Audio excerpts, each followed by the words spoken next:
Ang bida ng content natin ngayon ay ang kamatis at itlog. Alam nyo dati, nung nagluluto ako nito ay ginagawa ko yung way natin sa Pinas. Hello mga Lods, ako pala si Christy, isang OFW dito sa bansang Hong Kong. Sa 9 years ko sa mga amo ko, ngayong taon lang ako natuto magluto ng pagkain nila. Isa itong itlog at kamatis sa pinaka-easy na ulam ng mga Chinese. Dati, pag pinagluto ko sila nito, nauubos naman pero di nila gusto na pino ang itlog.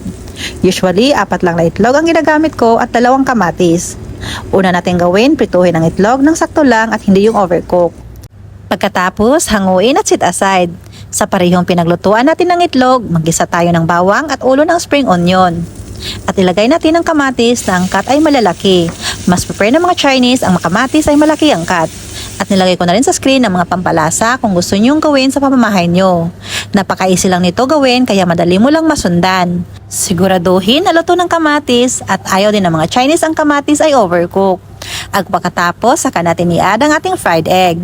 At paghaluin, dito na natin i-cut ang egg gamit ang ating sandok. Ganyan lang ka-easy mga Lods ang pagluto ng tomato with egg Chinese style. At lastly, mag-add din tayo ng sibuyas dahon pampakulay. Dahil luto na siya, hanggang dito na lang ulit ako mga Lods. Sana umabot ka hanggang sa dulo. Thank you for watching. Please like and share. So ayan na, isi-serve ko na sa aking mga amo. Napakasarap nito kahit sobrang easy lang siya at very affordable din. Thank you for watching. Bye-bye.